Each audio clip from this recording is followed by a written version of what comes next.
looks like a utility building. They had a lot of power running to it by the looks of these power lines coming in.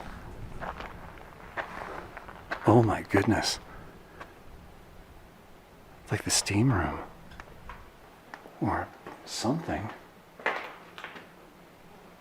I can't believe this is all here. Would you look at that? I believe this is the steam room.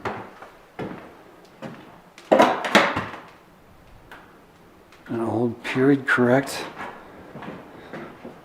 and graffitied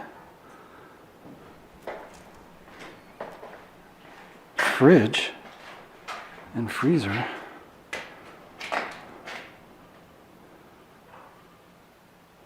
What were they doing in here? It's almost like there was a